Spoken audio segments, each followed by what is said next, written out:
I'm honoured and pleased to have an Arsenal legend in the building, David Seaman, ladies and gentlemen. Mr. Dean, can you hear me? No way.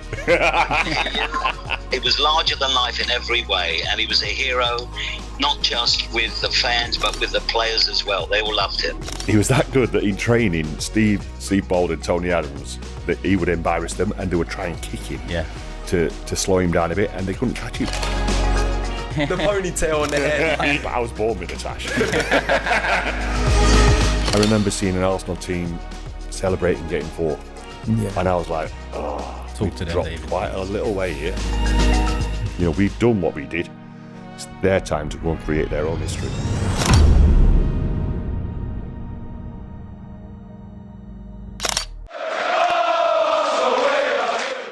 I'm here with my boy Turkish. Arsenal 1, Brighton 1, a somewhat controversial game. Let's get to it. The sending off. What's your take on that? The game's gone soft. I mean, people will tell me it's the rules. That's what they were saying in the chat and so on. But the rules are the problem, you know, and common sense must prevail in situations like this. And I've just watched Mikel's interview, and he talks about not necessarily being opposed to the yellow card, but he questions the consistency of it. And when you see Pedro in the first half, amongst other little, you know, moments when it was 0-0, there was time wasting. There was balls kicked away from the Brighton players and nothing to come from the referee. In that moment, when you actually look at it overall, I don't think Declan Rice, you know, intended to be kicking the ball away. He was walking away from the incident, it hits his heel. And naturally, if you've played football, if you're on the pitch and the ball just hits your heel, naturally you just tap it again. That's just a natural instinct. It's not, you know, far more often than not, you tap the ball. You know, you don't just leave it. And I just feel like the ref, in my opinion, should have gone VAR, because listen, by rules, it's a yellow card for Rice. But what about what Veltman did? Because Veltman wasn't trying to take a quick free kick, you know, gamesmanship and all that. I get it. Dark arts is fine. But he kicked him. That was the intention behind what he was doing. He kicked through Declan Rice. So surely that's a card in itself. But really, if you look at it, you know, the referee could have calmed the incident down, you know, and not given anything. But instead, he makes a decision that really and truly does have an effect on the game. Now, I don't think it goes the whole way to decide the game, because we've come back into it, we've done well, and we'll move on to other key moments. But all in all, I mean, already game week 3, we're talking about the referees again. It's not the first time, won't be the last time. And like Mikel said, there won't be an explanation for it. So what can we do? We got back into the game, and I'm going to try to focus more on what we could have done and should have done, even with 10 men, than I am going to on the referee decision, because I still think we should have won the game. Okay, so just to unpick that then, so if I'm reading this right, you're not saying that the referee's necessarily wrong. What you're saying is that there should be more consistency. I'm presuming you're talking about the incident where Pedro appears to have kicked the ball away a few minutes before that incident. Yeah, I also see Mike Dean talk about and mention the rules. Stop mentioning the rules to me, because the rules are the problem. You know, he hardly kicked the ball away. It went maybe 2 yards to the right. Yeah. To be fair, but one second, when you look at the actual, there was no intention to take the quick free kick. The intention was to cause a problem from Veltman. And he caused a problem and he won out of that situation. The referee gave him the win because of the dark arts and really kicked through our player and just got away with it. Yeah, well, yeah, you're right. But what I was going to say is, and this is an important distinction, so it's not necessarily kicking the ball away per se. It's delaying the restart. I think that's what he gets the yellow card for. But you can't be accused of delaying something that was never going. Veltman wasn't intending on taking a quick free kick. The ball was still moving. Rice was still in front of it. Are you telling me if Rice didn't kick the ball, Veltman throws it, kicks it, hits the back of Rice as he's walking away? That would be the same sort of incident. No, he's delayed it. He hasn't moved out of the way quick enough. We all know what Veltman was trying to do. And if VAR actually looked at it and spoke to the ref, they would know. Surely they would know what he was trying to do. But maybe they didn't. Maybe they did. Because a lot of them are stupid anyway, you know. And the rest is history. We went down to 10 men and we conceded. But like I said, there's other moments in that game where, in my opinion, we should have won it. We shouldn't have even conceded.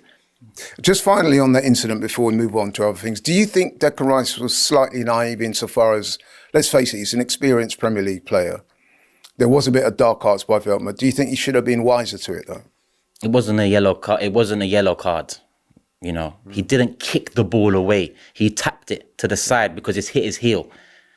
So for me, I can't question whether he's been naive. People will say that and go by the rules again, but people will ignore, because it's Arsenal now, people will ignore that the rules are the problem. You know, people saying this is a yellow card and this, you know, results in a red card is part of what's killing the game. Do you want the referees to improve or not? Do you want the, you know, accountability in this league or not? Because it seems to only be when it's for your own club. As soon as it's a club that you don't like or you want to laugh at, it's Arsenal, who cares what it is? It's the rules. That sort of justifies what they're doing with the rules. So do you like it or don't you like it? Because generally, as a football fan, whoever you support, you would all be upset with your player getting a red card for that. There's kicking the ball away and there's tapping it a yard away. They're very different things. And I can't lie, a red card for that was a joke. Okay, we've spoken about that then. So moving on. So as we know, the game was 1-1. I think it's fair to say in the first half, Arsenal were a better team. We got the goal. We were looking fairly good. Started off the second half, albeit up until the end, it was only a few minutes into the second half. Obviously, the game changed on that moment. But in terms of how the game went after, were you happy with the way Arsenal played? I mean, would you consider this 2 points dropped or even a point gained? Where's your take on that? Oh, it's 2 points dropped, without a shadow of a doubt. We were sloppy at times. I think we started the game well. Yeah, Aston Villa grew into it. And that's kind of a common theme. Brighton. I'm sorry. Brighton grew into it. And that's kind of a common theme because the same happened against Villa, where we dominate from the get-go, 25 minutes in. We haven't capitalised because we did have chances. Saka had a couple. Lacked conviction. Odegaard had one, lacked conviction. That word conviction is going to come up a few times. And I hope that Sterling solves that, because conviction was part of the problem today. If we go 1-2 up when we're dominating in the first half, then, you know, in hindsight, you see we conceded one going down to 10 men. We still pretty much go on to win that game, but we don't take advantage of the domination we have in the majority of games. Well, so far this season in terms of scoring when we're on top. And it goes back to conviction. That's, you know, and second half as well with 10 men, we had chances. We had chances. Havertz went one-on-one. Listen, Havertz done amazing to get into that one-on-one position. But that doesn't mean because he done amazing to get into it that I'm going to let him off for missing it. It doesn't work like that. You're highest paid player, one of. You're our number 9. You've been trusted. And to be honest with you, the money we spent on you and the wages we're giving you must be some way culpable in why we made a profit this summer, because we went all in the summer before. So I'm expecting a better Rice. I'm expecting a better Havertz. I'm expecting Timber to come on and improve this side, the signings from last season, because this summer wasn't enough. And Havertz missed that chance. Now Saka follows up and conviction in a different way. Go down. The player's slided in, he's tapped you to the point where he's gone like this, and you've tried to stay up, and the opportunity, you know, goes by. A bit of conviction there, you know, a bit of the dark arts ourselves. He's tapped you, go down, because these referees are more likely to give it. Saka then has a chance himself when Havertz does well to get the ball in. Great ball from Havertz. He was our outlet for that 5-10 minute period. But that chance again, great ball into the box. Saka stretching. I think he should have done better. It was too easy a save. So we had 2 gilt-edged opportunities, probably 2 equally good opportunities as we had in the first half with 11 men. But what was the difference? No difference. The lack of conviction means it stays 1-1. And let's talk about the conviction in defence, because Gabriel's annoying me, Laurie. I've respected and rated his rise in the last few years because there was doubts initially. But in the first 3 games of the season, he's made 2 mistakes. One should have cost us against Aston Villa. It didn't. He got away with that. Today, come on, we know you as the man of the defence. We know you as the bully in that defence. Minter had you. Well, one little shift to the left and you're out of it. Very poor defending, and that's on him. That's 2 games out of 3 starting this season that he has put us in a position that could cost us. Now, when you look at the end of the season and the fine margins are 2 points or 3 goals, these moments will matter come the end. And with Calafiori in that, he'd better look over his shoulder, because one more mistake like that, Calafiori comes in.